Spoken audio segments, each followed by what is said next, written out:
오늘 하나님의 말씀을 보십시다.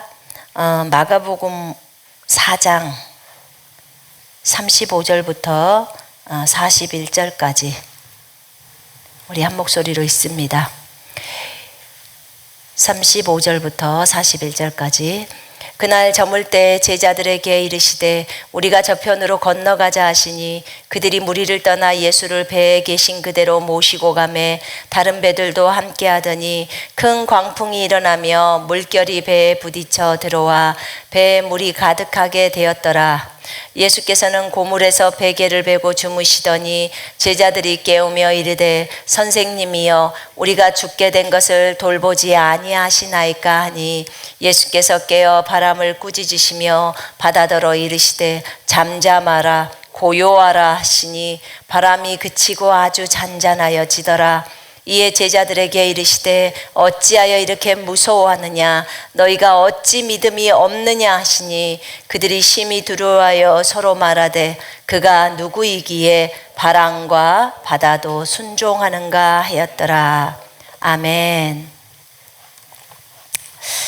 자, 오늘 마가복음 4장 35절부터 41절과 그 다음에 마태복음 14장의 내용을 같이 좀 보겠습니다. 마태복음 14장도 한번 보실까요?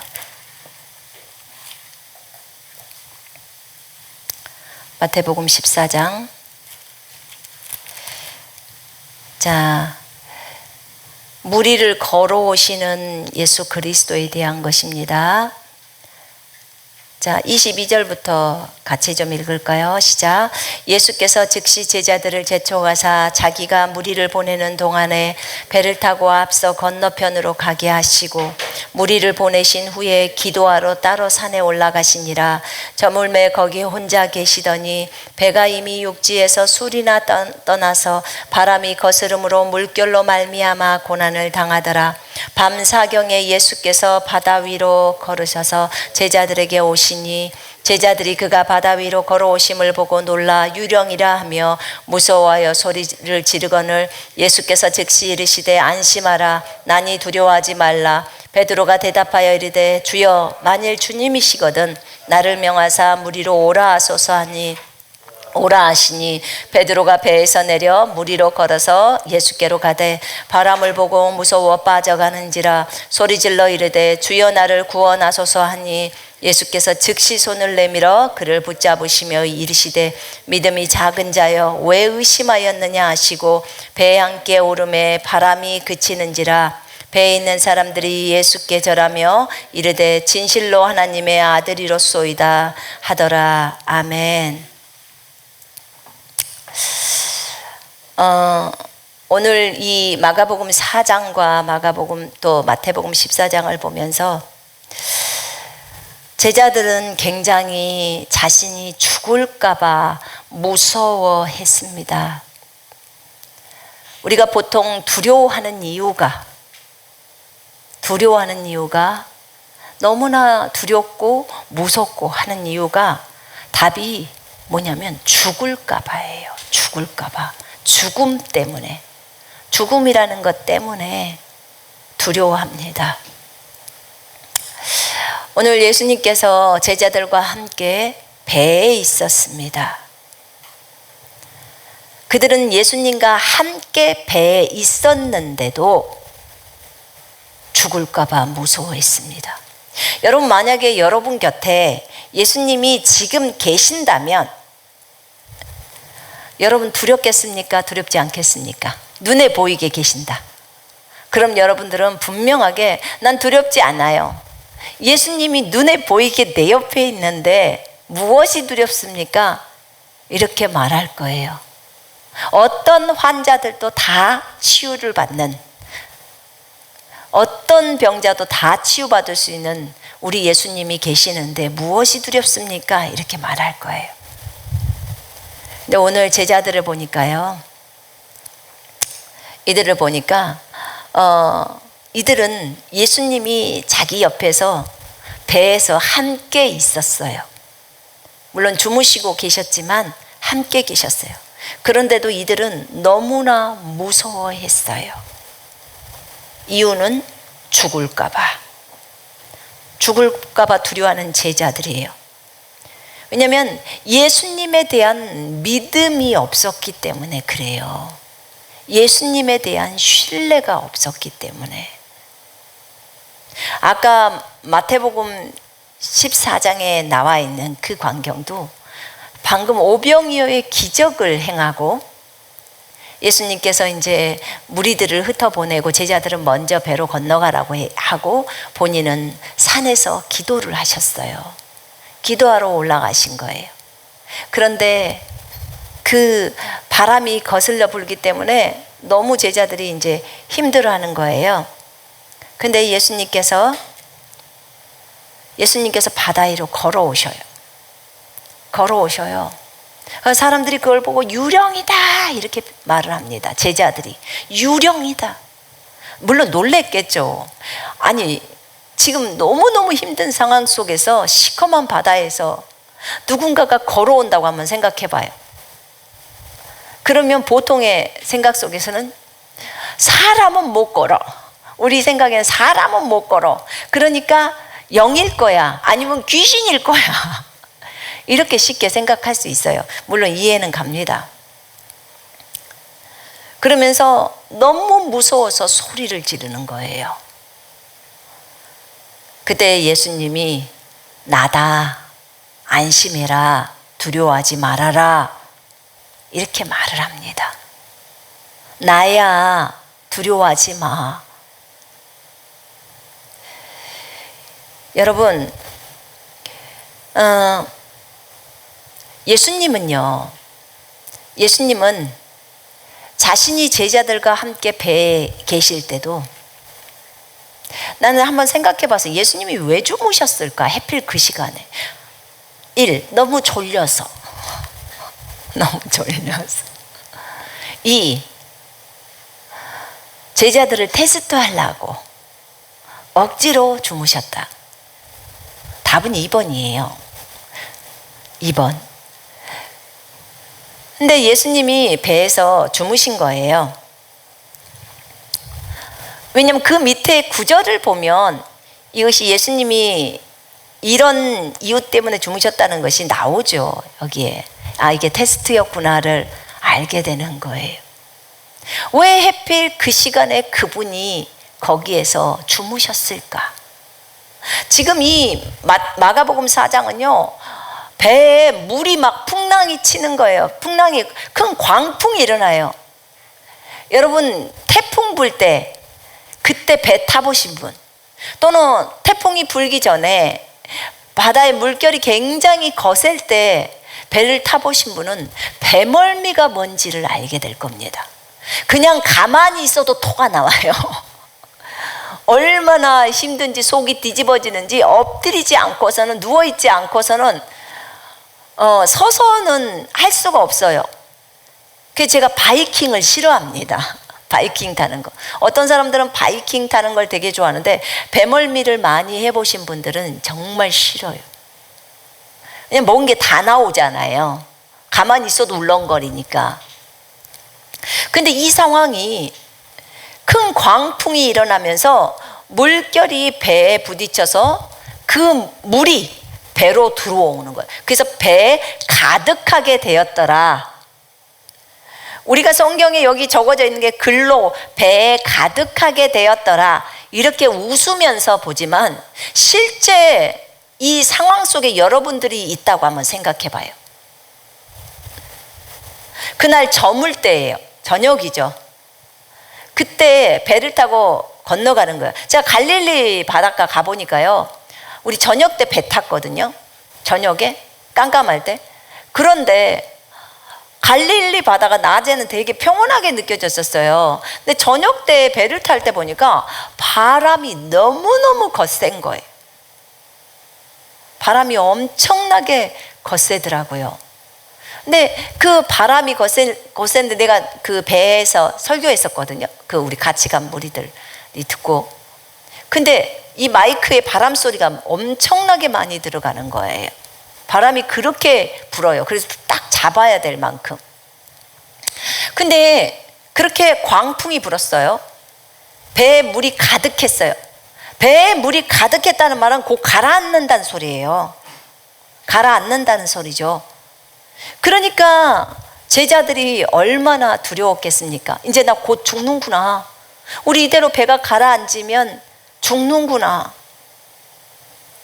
근데 예수님은 베개를 베고 뒤쪽 고물에서 주무시고 계시는 거예요. 선생님, 우리가 죽게 되었어요. 선생님, 우리가 죽게 되었다고요. 선생님, 우리가 죽게 되었어요. 이렇게 말했을까요? 지금 상황이 그 상황이 아니죠. 여러분, 우리가 아이가 아플 때 주님 앞에 간구할 때 어떻게 하냐면, 하나님의 우리 애기 죽어요, 빨리 살려주세요 하고 아주 간절하게 나갑니다. 아주 급박하게 기도를 하게 돼 있어요. 여유를 피우면서 그렇게 할 수가 없어요. 너무 위급한 상황이니까. 근데 제자들도 지금 상황이 위급 상황이었어요. 이때 예수님이 일어나십니다. 여러분, 광풍이 불어가지고 이 바람이 불어서 파도가 배로 왔다면 예수님이 뒤에 고물에서 베개를 베고 주무셔도 물이 다 예수님한테 젖지 않았겠습니까? 그러지 않겠어요? 모두 다 물에 젖어갖고 거의 곧 빠져 죽을 상황인데, 우리 나룻배나 작은 배들 타보면, 저는 이제 시골이어서 섬이어서 나룻배도 많이 타봤거든요. 그러면 너무 그 배하고 물이 가깝잖아요. 배 위에 하고. 그럼 곧 빠질 것만 같아요. 그 중심 잘 잡고 앉아야 되는 거거든요. 근데 지금 이런 상황 속에서 예수님은 옷도 젖었을 텐데 안 일어나셨던 거예요. 근데 이제 제자들이 깨웁니다. 깨우니까 예수님이 일어나십니다. 일어나자마자 먼저 바람을 꾸짖습니다. 그리고 파도를 꾸짖습니다. 잠잠하라, 고요해라, 이렇게 말합니다. 그랬더니 바람이 그치고 아주 잔잔해집니다. 자, 여러분, 파도가 쳐서 파도에 그 치는 것이 광풍이 엄청난 바람이죠. 엄청나게 큰 바람이 불 때 파도가 치는 것은 자연의 법칙.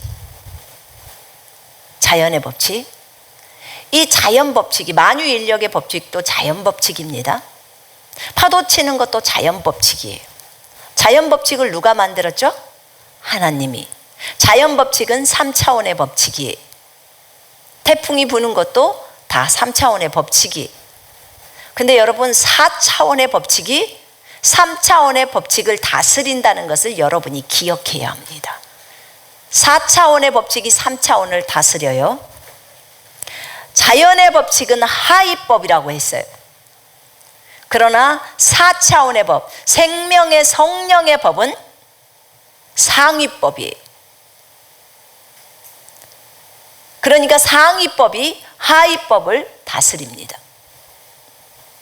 상위법이 하위법보다 높습니다. 상위법을 주장한다면 하위법과 상위법이 같이 있는 상태에서 상위법을 주장한다면 하위법은 깨갱하고 가만히 있어야 돼요. 그대로 순종해야 돼요. 이게 영적 세계의 원리입니다. 법의 원리예요. 자연의 법칙이 만유인력의 법칙도 똑같아요. 그것도 자연 법칙이에요.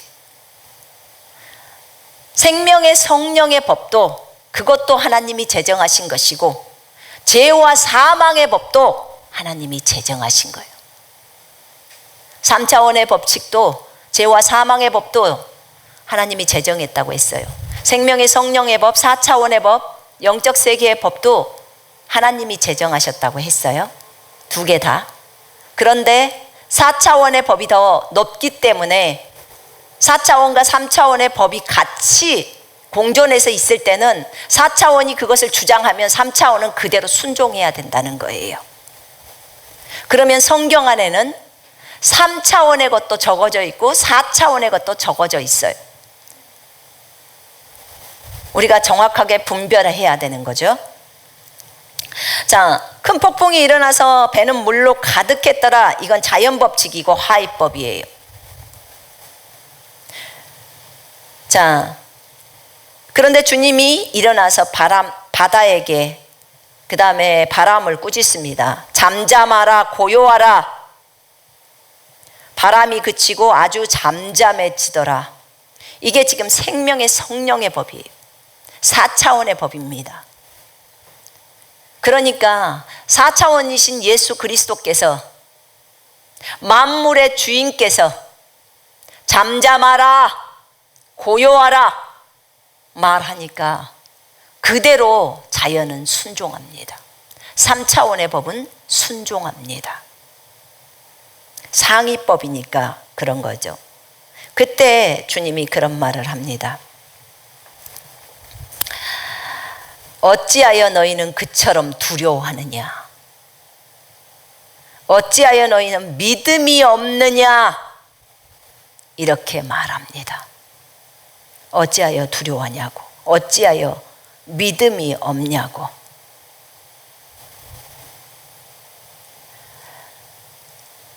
왜 주님이 이런 말씀을 하셨을까요?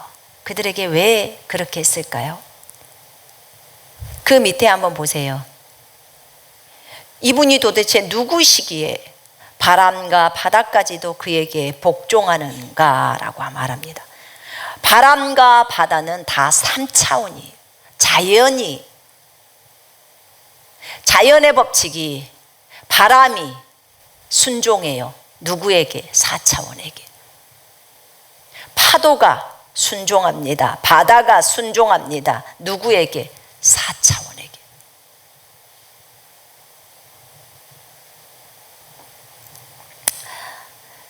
너희들은 왜 무서워하느냐?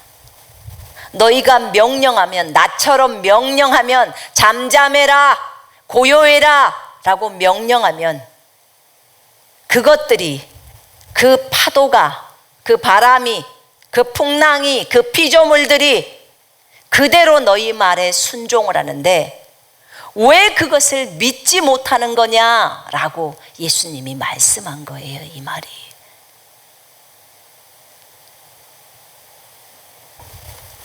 이분이 도대체 누구시기에 바람과 바다도 복종하는가? 누구십니까? 그분은 창조주시죠. 예수님은 창조주이세요. 바람이나 파도나 바다는 다 피조물입니다. 피조물이에요. 피조물은 창조주의 명령에 그대로 순복하게 되어 있어요. 그대로 순복하게 되어 있습니다. 여러분, 피조물이라고 말하는 이 존재, 만물이라고 말하는 존재, 만물은 창조주께 순종하게 되어 있습니다.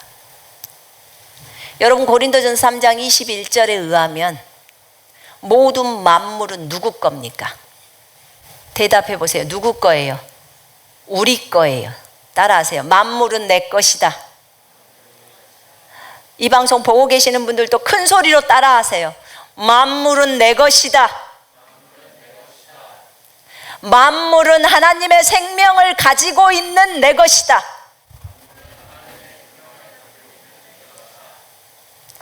우리가 분명하게 알아야 돼요. 고린도전서 3장 21절에 만물이 너희 것이요, 너희는 그리스도의 것이요, 그리스도는 여호와 하나님의 것이라는 거예요. 여러분, 하나님은 자신이 하신 그 말씀을 번복하시지도 않고요, 그 말씀을 그대로 신실하게 지키시는 하나님이세요. 하나님의 약속은 신실합니다. 그 약속을 우리는 신뢰합니다. 하나님은 자신이 뱉어놓으신 그 말씀, 내 입에서 나가는 그 말씀은 반드시 이루어진다고 얘기를 하셨어요. 그 말씀을 이루셔요. 이사야 55장인가요? 거기에 보면 거기에 나옵니다. 여러분, 만물 중에 질병이 있습니다. 만물 중에 질병이 있어요. 만물 중에 마귀가 있습니다. 만물 중에 파도가 있고 바람이 있고 비가 있고 태양이 있고 눈이 있고 불이 있고 물이 있고 폭풍이 있고 자연 법칙이 다 만물이 자연이 다 만물이죠. 또 만물 중에 어떤 펼쳐져 있는 상황들이 있습니다. 만물 안에 사람이 있고 만물 안에 죽음이 있습니다. 사망이 있어요. 만물 안에 생명이 있습니다. 개의 생명, 사자의 생명, 사람의 생명. 만물 안에 현재 것이 있고 만물 안에 장래 것이 있습니다. 이 모든 것이 다 만물 안에 있어요. 그러면 생명의 성령의 법을 가진 우리가 하나님의 생명을 가지고 있는 존재인 우리가 신들인 우리가 하나님 들인 우리가 만물이 우리 거라고 했기 때문에 우리가 만물에게 명령할 때 만물은 우리 말에 순종하고 들어야 합니다. 예수님은 오늘 마가복음 말씀을 통해서 일어나시자마자 잠잠해 고요해 라고 만물인 바다에게 폭풍에게 말합니다. 그게 예수님만 하실 수 있는 거라면 그러면 너희 왜 믿음이 없느냐? 왜 두려워하느냐? 왜 죽을까 봐 두려워해? 너도 나처럼 그냥 명령하면 되는데 왜 그러냐? 그 말이에요. 왜 믿음이 없느냐?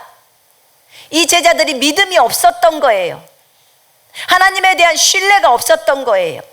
예수님이 지금 옆에 주무시고 계시는데 예수님이 있는데도 두려워하는 거예요. 근데요, 이들의 모습이 오늘 우리의 모습하고 똑같아요. 우리는요, 그들 곁에 계셨던 예수님보다 더 가까이 예수님이 우리 속에 들어와 계세요. 우리 속에 들어와 계세요. 그런데 자신이 죽을까봐 두려워해요. 죽을까봐.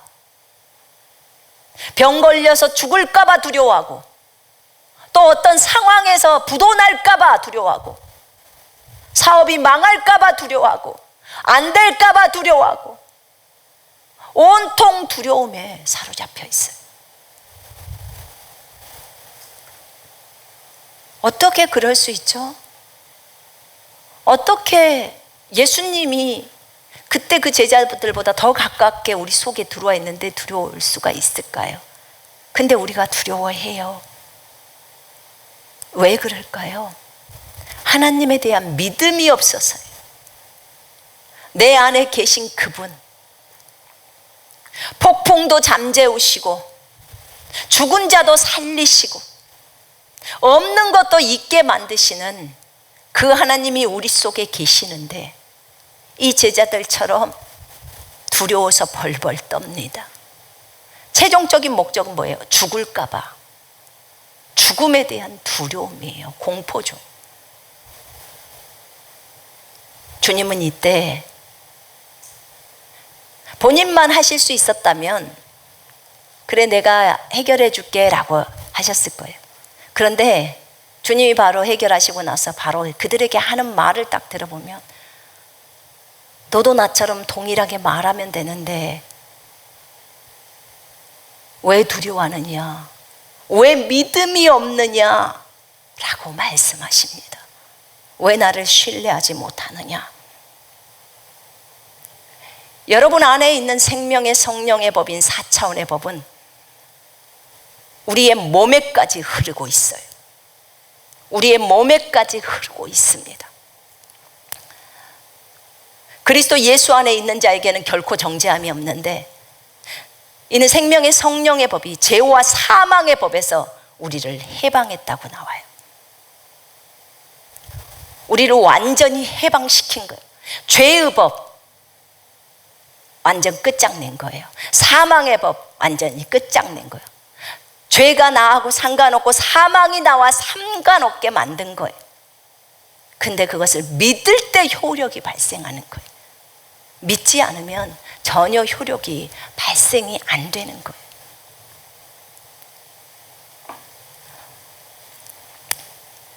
우리가 창조주이신 예수 그리스도의 이름으로 우리가 믿고 명령하면 모든 피조물인 만물은 그대로 듣게 되어 있어요. 그대로 순종합니다. 이게 영적 세계의 법칙이에요. 우리가 예수 이름으로 명령하노니 라고 말할 때는 예수님과 동일한, 예수님이 명령한 것과 동일한 거예요. 이거 믿고 말할 때예요.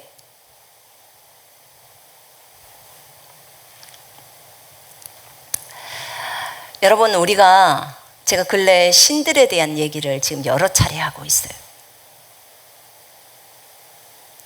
주님께서 저에게 지금 요구하시는 게 너희가 신들인 것에 대해서 믿음을 세워라. 그것에 대해서 이제 분명하게 알고 명령을 해라 라고 하셨어요. 이것을 행해야 될 시기가 된 거예요.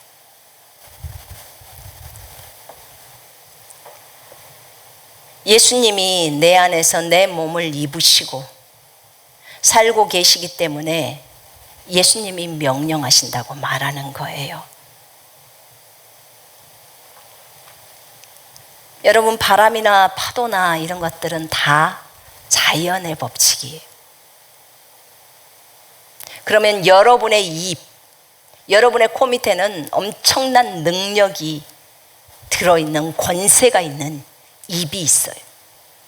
이 입에서는 말이 나가는데 말이 영이에요. 이게 4차원의 법이에요. 그래서 우리에게 입을 주신 하나님 얼마나 감사합니까?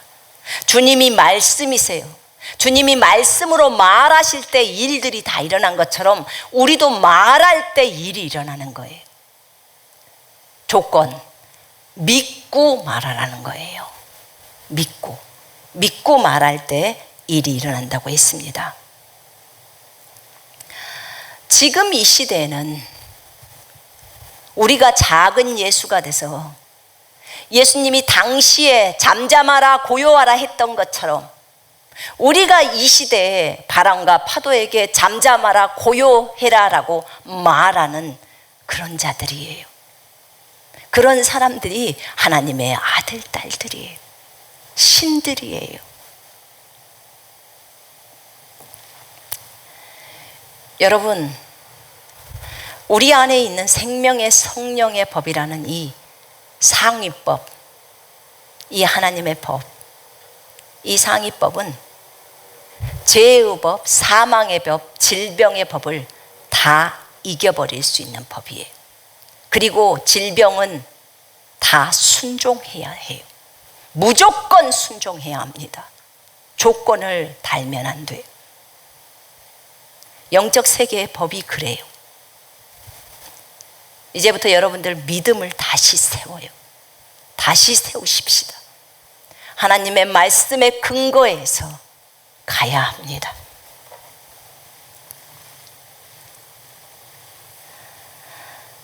우리에게 의심이나 두려움, 그러니까 무서움이나 두려움이 들어오는 것은 언제적에 들어오냐면 의심이 생겨요.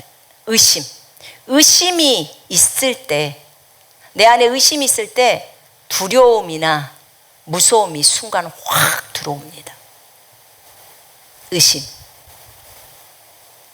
의심은 하나님에 대한 신뢰가 없을 때 생기는 거예요. 거기 보니까 마태복음 15장에서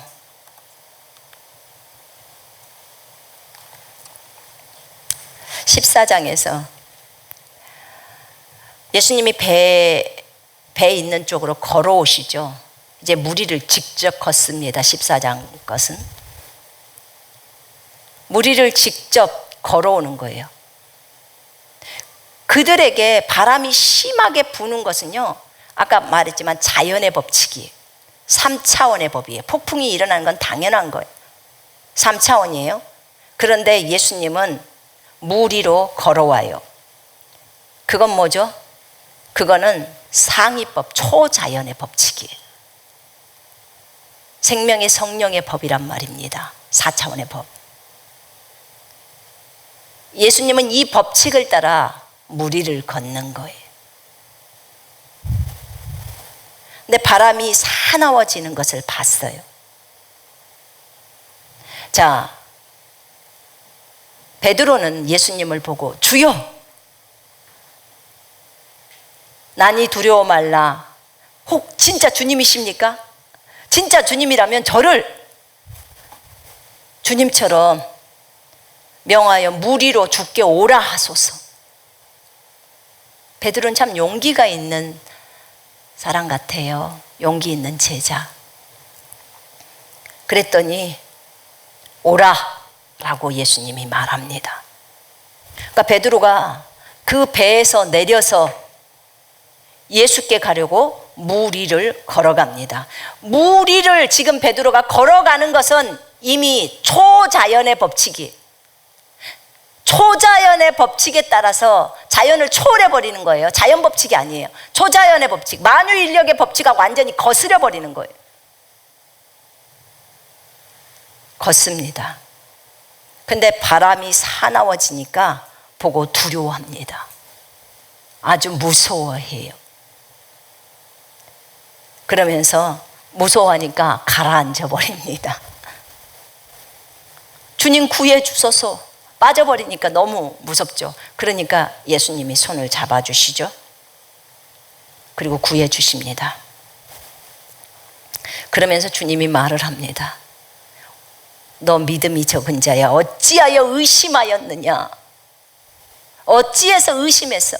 지금 너무 크게 두려움이 들어온 거예요. 환경을 보고 두려움이 들어온 거예요. 예수님을 볼 때는 두려움이 없었는데 지금 폭풍을 딱 봐버리니까 갑자기 두려움이 들어온 거예요. 그러니까 두려움이 들어온 것은 뭐예요? 의심했다는 거죠. 너 믿음이 적은 자야, 어찌해서 의심했어? 의심하니까 퐁 빠져버리지 라고 하는 거예요.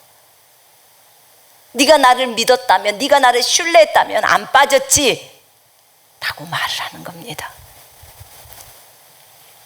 둘이서 배에 오르니 바람이 그치더라.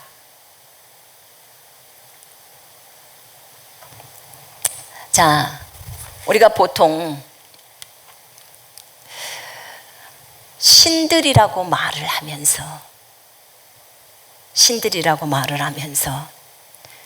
신들은 하나님의 아들들이고 하나님의 생명을 가진 존재예요. 신들은 초자연적인 삶을 사는 존재예요. 잘 들어보세요. 우리는 신들의 권세나 능력은 사용하려고 해요. 근데 신들의 삶은 살기를 싫어해요. 이게 큰 문제예요. 우리가 신들이기 때문에 신들처럼 삶을 살아야 되는 게 마땅해요. 신들은 사랑을 따라서 사는 거예요. 원수를 사랑하고 자기를 저주하는 자를 축복하고 미워하는 자들에게, 자기를 미워하는 자들에게 잘해주고 용서하고 포용하고 인내하고 이해해주고 자기 생명까지도 자기에게 잘해주지 않는 사람들에게 내어줄 수 있는 자들이 신들이에요. 왜냐하면 그분이 하나님이 그렇게 하셨으니까. 하나님이 신이시잖아요. 근데 우리 보고 그런 삶을 살으라고 해요. 왜요? 신이니까. 너희도 엘로힘이잖아. 제가 엘로힘에 대해서 얘기했잖아요. 신들이, 그건 하나님한테만 붙여진 엘로힘이라는 단어인데 신들에게 엘로힘이 붙여져요.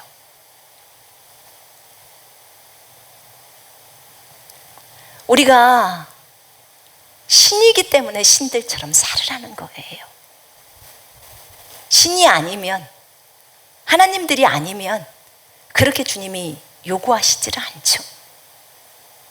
자신의 신분을 모르기 때문에 오는 큰 괴리감이에요.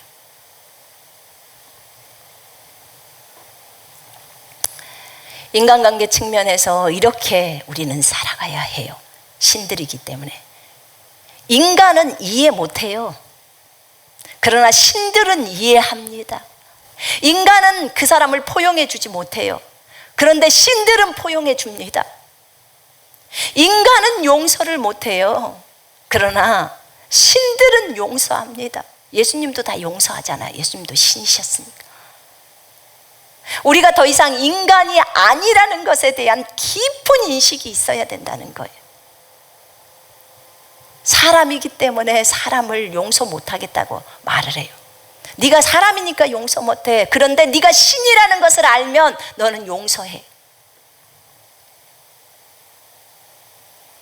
우리가 우리 자신을 아는 것이 너무너무나 중요해요.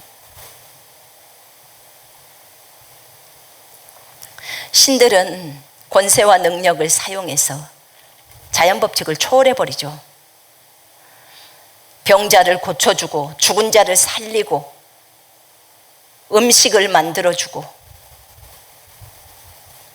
날씨를 바꾸고 싶으면 날씨를 바꾸고 명령해서 바꾸라는 거죠. 복음을 증거해서 하나님의 나라를 확장시키고 사람의 필요를 채워주고 인간하고 다릅니다. 여기서 말하는 인간은 불신자 인간을 말하는 거예요. 생명이 죽어있는, 하나님의 생명이 없는. 많은 하나님의 아들들은, 거듭난 하나님의 아들들은 자신이 신들이라는 것을 모릅니다. 자신이 하나님의 아들, 딸이라고 말하지만 실제 하나님의 아들, 딸이라는 인식이 거의 없어요. 사람하고 똑같습니다. 똑같이 세상의 유행을 따라 삽니다. 똑같아요. 어떤 옷이 유행하면 그 옷 따라가고, 어떤 핸드폰 유행하면 그 핸드폰 따라가고, 어떤 말이 유행하면 그 말을 따라가고, 그러면서 살아갑니다. 처음에 제가 중국에 있다가 한국 나와서 진짜 어려운 게 단어들이었어요. 너무 말을 줄여버려. 뭔 말인지 못 알아들어. 왜 그렇게 말들을 줄여버리는지. 세상 사람들이 하니까 그리스도인들이 다 따라해. 너희는 이 세대를 본받지 말고 생각을 새롭게 함으로 변화를 받으라고 했는데 전부 하나님의 아들들이, 신들이 사람들처럼, 인간들처럼 따라가요. 완전 삶의 방식이 다른데 자기가 사람도 아니면서 사람인 것인 줄 알고 가는 거예요. 이게 우리의 잘못된 점이에요. 신들은 의심이나 불신이 있어서는 안 됩니다.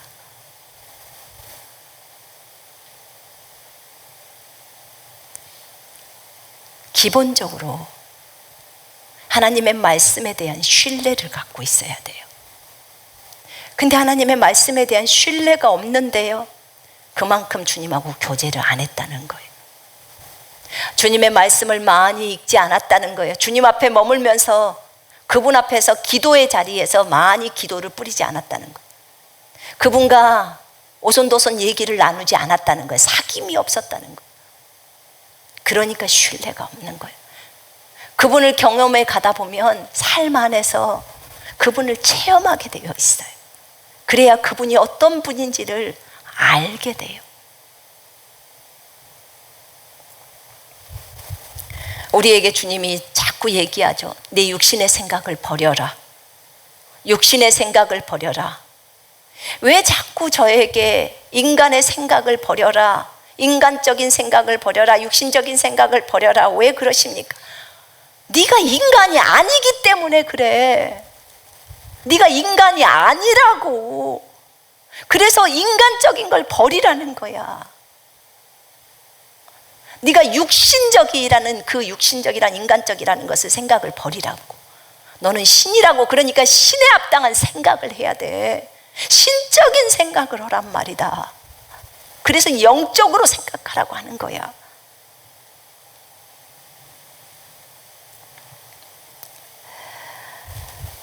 내가 비록 육신을 가지고 있어요. 우리는 하나님의 생명을 우리 몸속에 가지고 있어요. 하나님의 생명으로 거듭난 새로운 피조물이에요. 우리가 새로운 창조물이에요. 여러분, 아담하고 달라요. 우리는 아담의 후손으로 이 땅에 왔다가 어느 날 거듭나면서 새로운 창조물이 되어버렸어요. 새 창조물. 새 피조물이라는 말은 새 창조물이라는 뜻이에요. 새롭게 만들어진 피조된 존재, 하나님의 아들들, 이 무리들을 새 생명, 새 피조물, 새 사람, 그리스도 이렇게 표현합니다. 우리를 그리스도라고 표현해버려요. 이 새 피조물이에요. 새로운 창조물. 이 존재는 주와 합한 자는 한 영이라고, 영을 두 개로 만들어 놓지 않고 주님과 합해서 한 영으로 만들어 버렸어요. 그래서 그 영을 말할 때 내 영인지 주님의 영인지 구분이 안 되겠어요. 왜요? 하나로 만들어졌으니까. 하나에 하나. 성령이 내 안에 들어오심으로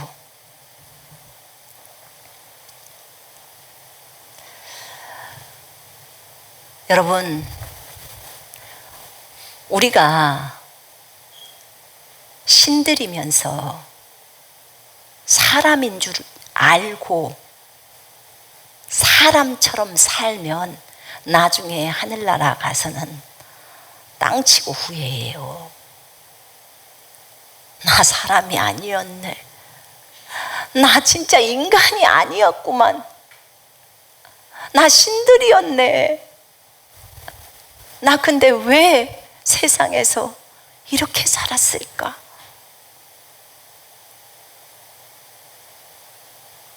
이것에 대해서 깊이 생각해 봐야 돼요.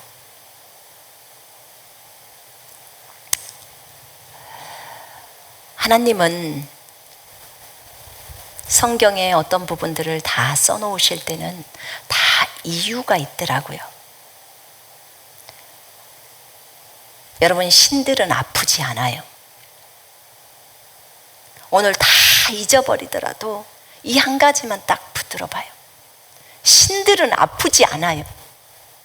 우리는 육체를 가지고 있는 신인데요, 이 육체가 쇳덩어리든 흙덩어리든 우리 속 안에 있는 진짜 중심인 나, 영인 나가 중요하잖아요. 그것에 육체는 옷일 뿐이에요. 옷. 이 육체는, 내가 입고 있는 이 육체는 내 영의 옷이라고요. 이게 쇳덩어리든 흙덩어리든 얼마든지 무리를 뜬다고 말씀하셨어요. 얼마든지 불 가운데 있어도 타지 않는다고 했어요. 언제? 믿을 때. 예수님이 무리를 걸었죠. 베드로도 걸었어요.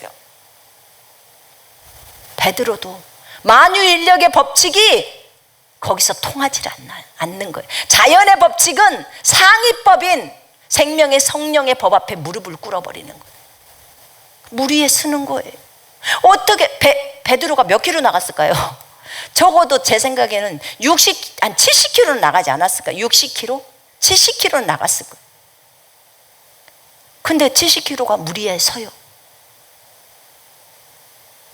그럼 만유인력의 법칙하고는 상관이 없는 거잖아요. 그 법칙이 더 이상 하나님의 아들들인 신들, 그리고 생명의 성령의 법을 가지고 있고 이 상위법이 하위법을 다스린다는 것을 온전히 믿고 있는 자들에게는 자연 법칙이 순종할 수밖에 없어요. 이게 오늘 성경에서 보여주는 장면이에요. 여러분, 주님은 테스트를 참 잘하십니다. 정말 잘하세요. 사실 이것은요, 테스트예요. 이런 상황 속에서도 네가 나를 신뢰하느냐? 이런 상황 속에서도 네가 나를 믿느냐? 그리고 믿고 계속 나를 보면서 따라올 거냐? 지금 이거예요. 아까 말했습니다. 신들은 아프지 않는다고. 인간은 아픕니다. 인간은 한 번은 죽어야 돼요. 근데 신들은 죽지 않아요. 여러분들이 어떻게 받아들일지는 모르겠어요. 영적 수준이라고 봅니다. 영적으로 어린 사람은 목이 콱콱 막힐 거예요, 오늘 메시지가. 근데 영적으로 성숙한 사람은 거뜬히 받아들일 겁니다.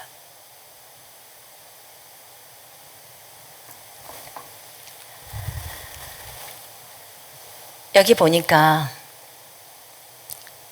주님은 베드로에게 오라고 했죠. 근데 빠졌어요. 이제 걸어오다가 자기가 바람이 사나워지는 것을 보고 빠졌어요. 자, 시험을 칠 때요.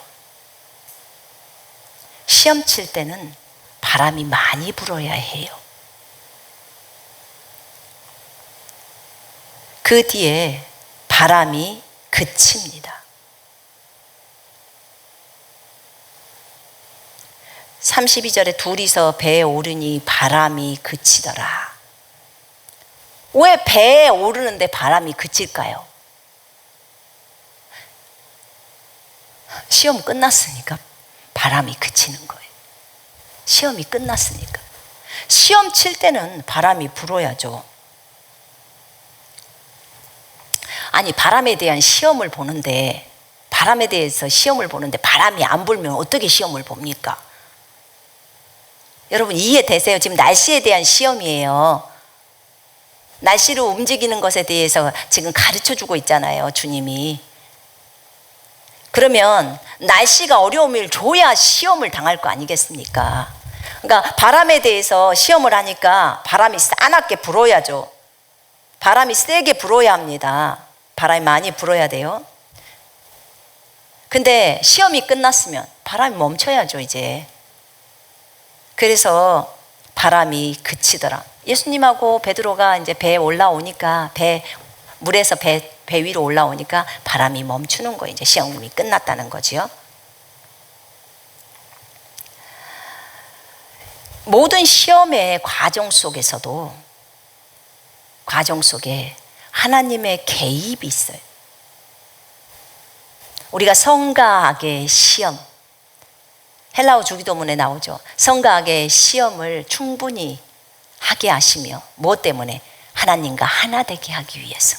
내 육신적인 생각들을 다 버려버리게 하려고. 전부 다 꺾어버리려고. 결국 육신적인 생각들 다 걷어지면 남는 것은 그리스도밖에 없어요, 우리 안에. 그러면 유유히 바다를 걸어버리죠. 그러려고 하는 거예요. 이런 상황 속에 자, 바람이 심하게 불어라. 주님만 의지하는 베드로를 보아야겠다. 그런데 두려워하는 베드로를 보죠. 그때 주님이 조금도 요동함이 없게 베드로를 책망하시고 또 유유히 같이 또 걸어서, 그것도 무리를 같이 걸어서 배로 옵니다. 그걸 보면서 베드로랑은 많이 배우지 않았을까요? 주님이 3년 반 동안 제자들과 함께 하면서 제자들을 참 많이 가르치셨습니다. 모든 상황들을 다 가르치셨더라고요.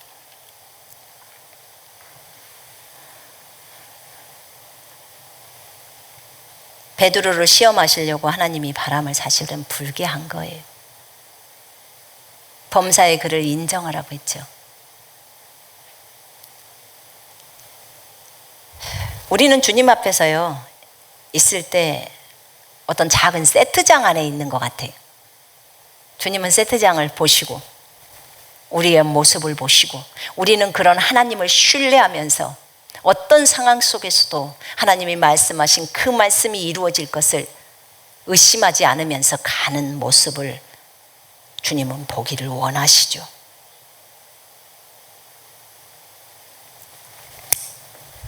그게 우리가 해야 될 일이라고 생각합니다.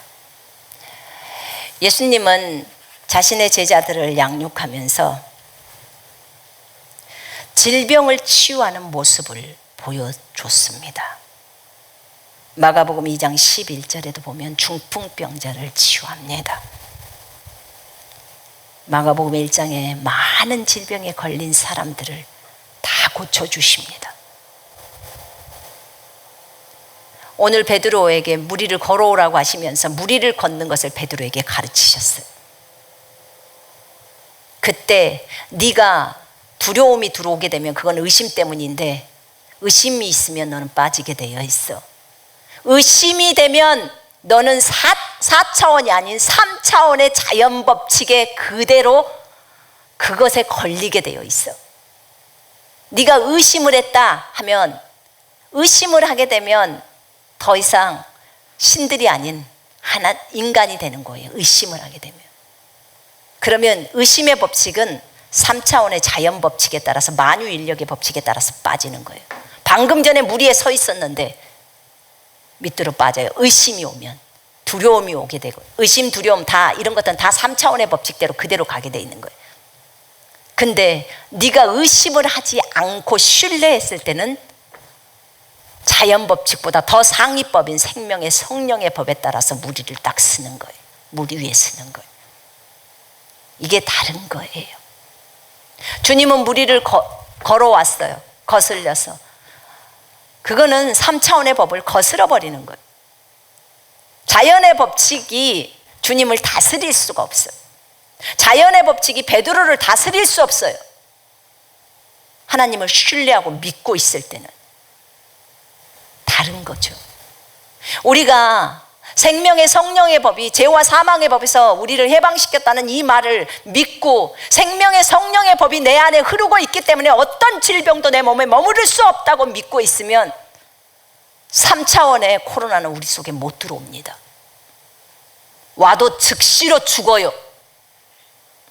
3차원의 어떤 질병도 못 들어와요. 그게 상위법이에요. 법이에요, 법.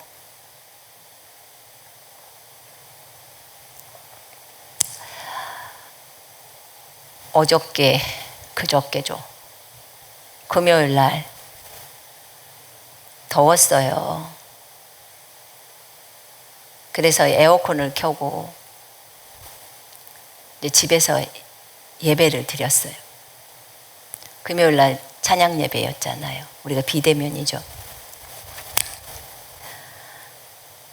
거기서 찬양을 하고 이제 기도를 하고, 너무 더웠기 때문에 에어컨을 켜놓고 이제 기도를 하고 그랬는데 너무 목 부분이 차가운 거예요. 근데 제가 잠깐 자려고 누웠는데 저녁 시간이라 밤이라서 기도를 다 마치고 누웠는데 누울 때 좀 뻐근한 그런 것들이 있었어요. 약간 추우면서. 담이 결리는 것처럼 그래요. 담 결려보신 분들은 알 거예요. 제가 2004년도 선교 가기 전에 담에 걸려갖고 한 달을 제가 고생을 했어요. 한 달 걸렸어요. 숨이 안 쉬어져서. 숨 쉬기가 너무 힘들어서 아파서 통증 때문에. 근데 그리고 오랜만에 그런 것 같아요. 새벽 2시가 됐는데 제가 일어났어요. 일어났는데 너무 통증이 심한 거예요. 숨쉬기도 어려울 만큼 아픈 거예요. 그때 제가 일어나서 했던 것이 무엇이었냐면, 예수 이름으로 명령한다. 담이든 어떤 것이든 다 떠나라. 나에게는 하나님의 생명이 있고 생명의 성령의 법이 내 몸에, 내 심장에, 내 등에 흐르고 있다. 나는 신들이다. 어떤 것도 내 몸에 머무를 수 없다. 가라! 그렇게 선포를 했어요. 그리고 일어난 김에 또 4시까지 기도를 했는데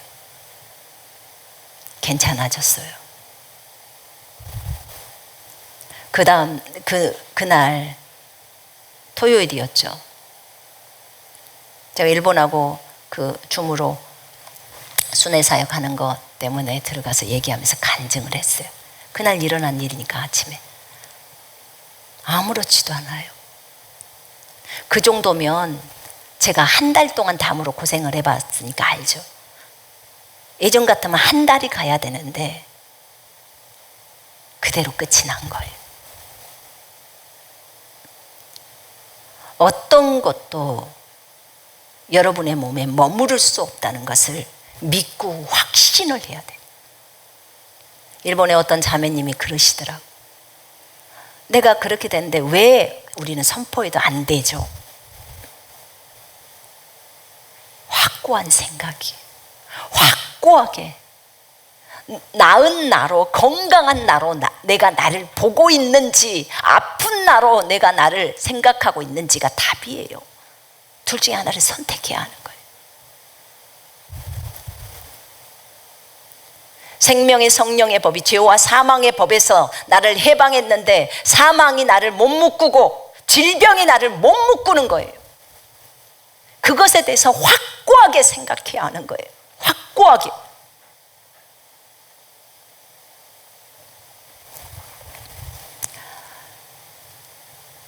예수님이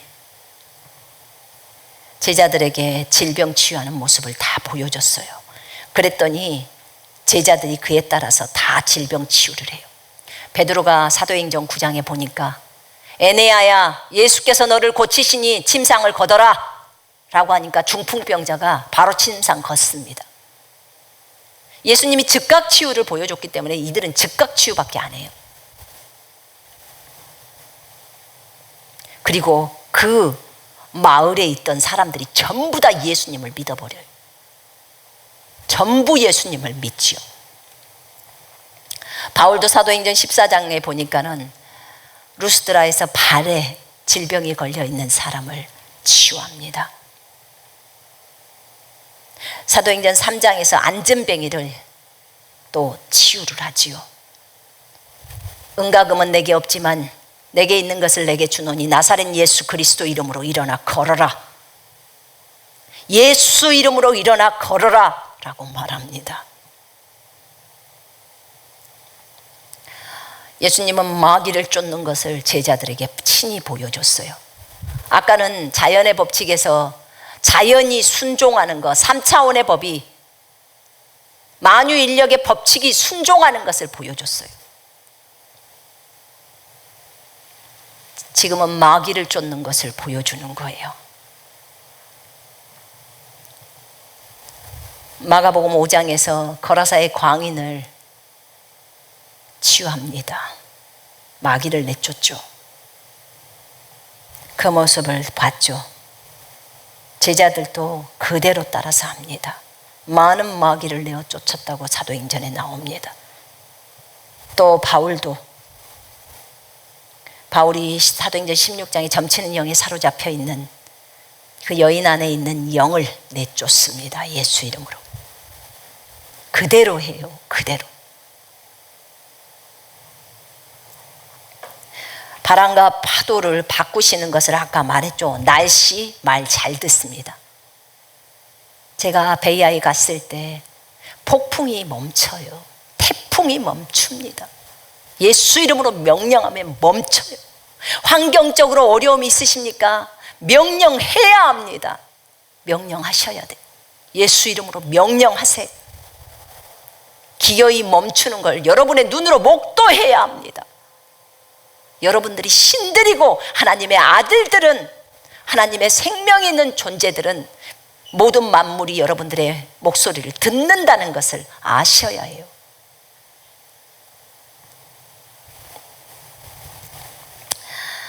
예수님은 죽은 자를 살리는 모습을 보여주셨습니다. 나사로, 죽은 나사로, 3일 동안 죽어서 썩은 나사로를 살리십니다. 과부의 아들도 살려주십니다. 야이로의 딸도 살려주십니다. 다 보여주죠, 제자들한테. 그걸 보고 베드로는 그대로 배웠습니다. 다비다가 아팠을 때, 베드로를 초청했을 때 베드로가 주님께 기도하고 다비다를 향해 명령합니다. 다비다야, 일어나라. 다비다가 일어납니다. 베드로는 바울은 유두고를 살립니다. 데이비드 호건 목사님은 정말 많은 사람을 살렸어요. 스미스 위글스워스는 23명 살렸다고 했는데 데이비드 호건은 자기네 그 같은 사역하는 사람들은 총 500명 정도 살렸대요. 사람 살리는 게 제일 쉽대요, 데이비드 호건 목사님. 다른 치유보다 더 제일 쉬운 게 사람 살리는 걸. 여러분들이 어떤 치유를, 봉사를 눈을 뜨게 하는 것이 여러분들에게 한 두세 차례만 딱 일어나잖아요. 그러면 여러분들한테 믿음이 쫙 들어가서 봉사 눈 뜨는 건 제일 쉬워요. 그것이 쉽게 말하면 껌처럼 느껴지는 거예요. 그렇게 되어버려요. 몇 차례를 하게 되면. 본대로 합니다. 사람을 죽이고 살리는 거, 베드로가 말로 아나니아 삽비라를 죽여버립니다. 너희 남편 메고 왔던 그 발이 도착하는데 너도 메고 가리라 하니까 그냥 바로 그 자리에서 즉사해요. 생명을 걷어버립니다. 이게 하나님의 아들들이에요. 신들이에요.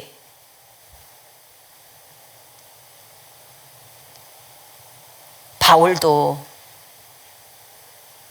가늠한 그 형제를 사탄에게 내어줘 버려요. 바로 죽습니다. 그뿐입니까? 질병에 걸리게도 해요.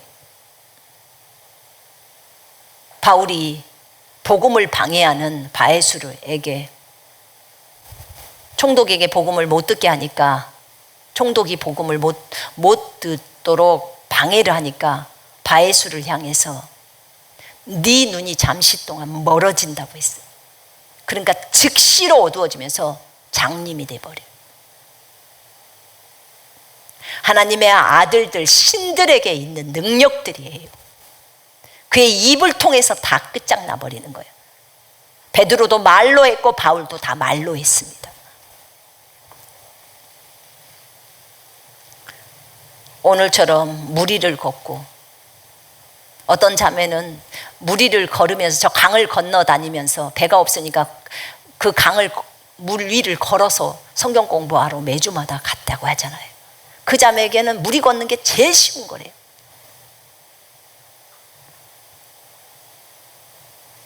오병이어의 기적을 행하는 주님, 그들에게 보이시고 얼마나 많은 곳곳에서 오병이어의 기적들이 일어납니까? 하이드베이크 목사님은 빵 만드는 것도 기도하면 나오니까 쉽죠.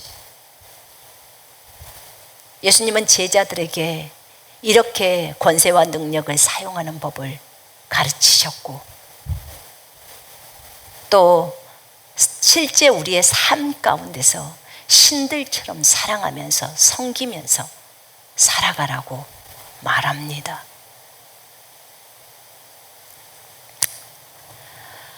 여러분의 삶은 어떠십니까? 내가 권세와 능력을 신인 것을 알고 신들처럼 내가 그렇게 권세와 능력을 사용하고 있습니까? 어떤 작은 것에 벌벌 떱니까? 무서워서? 그래서는 안 돼요. 또 삶 속에서는 신들처럼 살아갑니까? 자기를 버리면서. 그렇게 해야 마땅하죠. 저도 자기 부인합니다. 저도 매일의 삶 속에서 저를 돌아봐요. 근래에 저희 여기 빌딩 관리인 때문에 좀 속상했어요. 왜냐면 우리가 어떤 공사를 하라고 돈을 준 것도 있고, 공사를 했다고 말했는데 공사가 전혀 안 돼 있는 게 몇 건이 있고, 그 돈은 다 어디로 가버린 것이며, 장기수선 충당금이라고 모아놓았다고 얼마나 많이 모아놓은 것들이 있었다고 했는데 우린 계속 지불하고 있었죠. 실제 통장으로 확인해 보니까 그렇지가 않은 거예요. 다 거짓말들이죠. 정말 저희들에 대해서, 저희들에게 어떤 혜택을 주지를 않아요.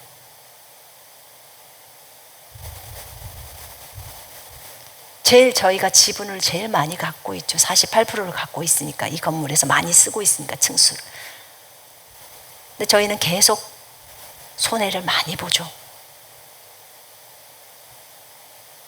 다른 층에서 문제가 일어나면 저희가 무는 거예요. 다 어려움이 있으면 저희가 다 그걸 해결해야 되는 거고, 그리고 우리한테는 주차 혜택조차도 주지를 않아요. 더 많이 지분을 갖고 있으면 주차라도 더 많이 할 수 있게 해줘야 되는데 아니에요. 이런 불합리한 것들을 보면서 지금 3년이에요. 근데 이번에 그런 모습들을 보면서 되게 속상했는데,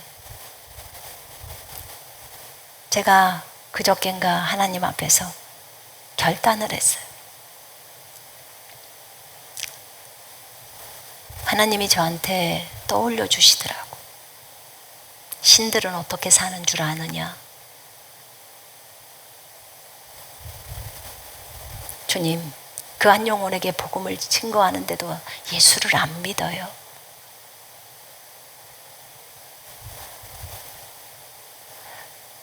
그런데 신들은 너희한테 잘해주지 않아도 그를 축복해야 하는 거고,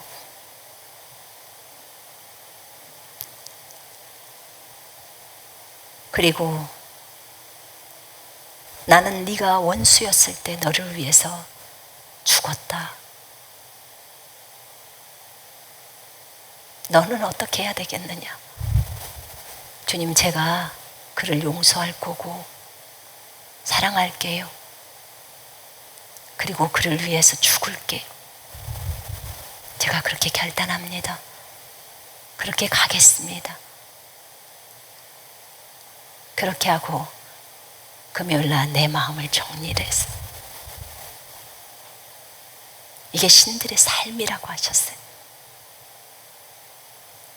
작은 일에서도 우리는 항상 예수님처럼 살으라고 해요. 왜 예수님처럼 살으라고 하죠? 네가 예수니까. 너희들이 예수잖아. 예수가 네 속에 들어와 있잖아. 그 몸은 예수 거잖아. 네, 맞아요. 정답이에요. 왜 우리에게 말씀을 지키라고 하시는 거죠? 너희가 말씀으로 만들어졌어. 영이라는 존재가 그래. 오케이. 하나님, 우리는 우리의 신분을 분명하게 더 깊이 알아야겠습니다. 주님이 우리에게 요구하시는 모든 것은 다 옳으신 것이고 우리의 본질에 맞게 요구하시는 거예요. 우리가 권세와 능력을 쓰는 것도 주님께서 본질에 맞게 쓰라는 거예요. 너무 또 그것을 안 쓰고 있는 거죠. 우리 하나님의 아들들은 성령으로 충만해야 합니다. 영으로 충만해야 돼요. 육신을 따라서 생각하지 맙시다. 우리 인간 아니에요. 인간들은 죽기도 하고 인간들은 아프기도 한다고 했어요. 그러나 신들은 아니라고 했으니까 오늘부터 알았으면 오늘부터 적용하고 갑시다. 오늘부터 하면 돼요. 작은 것부터 하면 돼요.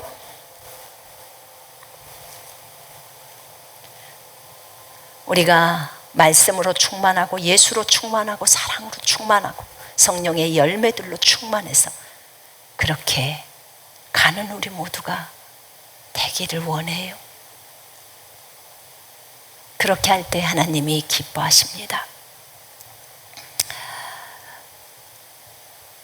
오늘부터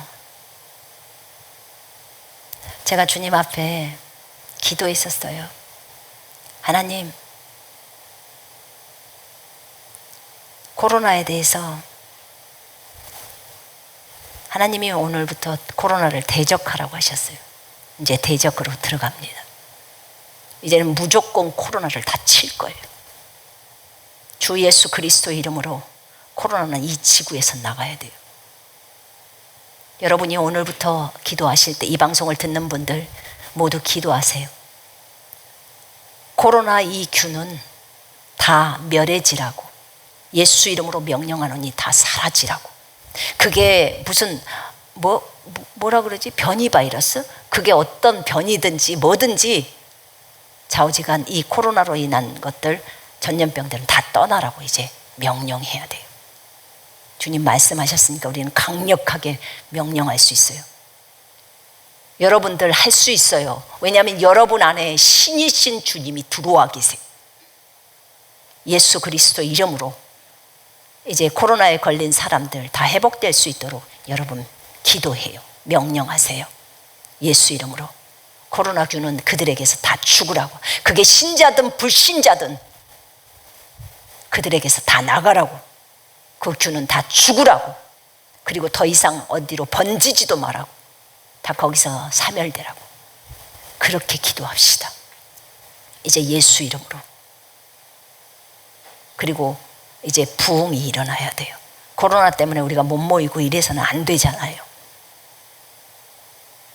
그래서 우리에게 하나님이 가르쳐 주신 대로 제자들이 그렇게 걸었던 것처럼 우리도 동일하게 걸을 겁니다. 태풍을 멈추시게 하시는 하나님, 우리는 말씀의 근거에서, 하나님이 적어놓으신 말씀의 근거에서 하는 거예요. 이 산더러 명화의 바다에 빠지라고 말하면 그 말하는 것들이 이루어질 줄 믿고 마음에 의심하지 아니하면 그 말하는 것은 그대로 된다고 했습니다. 너희가 그렇게 명령하면 바람도 파도도 다 멈추는데 왜 믿음이 없느냐, 왜 두려워하느냐 라고 주님은 말씀하십니다. 우리가 두려워해야 될 것이 없어요. 이제는 예수 그리스도의 이름으로 질병들을 다 대적하면서 가야 합니다. 무조건 대적해야 돼요. 그리고 다 쫓아내세요. 여러분들에게 그 권세와 능력이 들어갔습니다. 마태복음 10장에 보면 예수께서 그의 12 제자를 부르사 더러운 귀신을 쫓아내며 모든 병과 모든 약한 것을 고치는 권능을 주시니라. 모든 질병이에요. 모든 질병. 그 안엔 전염병도 들어가요. 모든 질병과 코로나도 들어갑니다. 그게 무슨 바이러스든 상관없어요. 모든 약한 것을 고치는 권능을 주시니라. 8절에 병든 자를 고치며 죽은 자를 살리며 나병한 자를 깨끗하게 하며 귀신을 쫓아내되 너희가 거저받았으니 거저주라. 이거는 명령이에요. 그렇게 해라 라는 게 명령이에요. 우리 명령에 순종할 겁니다. 여러분들에게 주신 그 권세와 능력을 이제 신들인 여러분들이 예수 그리스도의 이름으로 사용해야 합니다. 그리고 그분만을 높이십시다. 오로지 그분에게만 집중하십시다. 그러면 하나님께서 우리와 함께 하십니다. 세상 끝날까지 함께 하신다고 하셨고 그 주님이 지금 우리 속에 들어와서 함께하고 계십니다.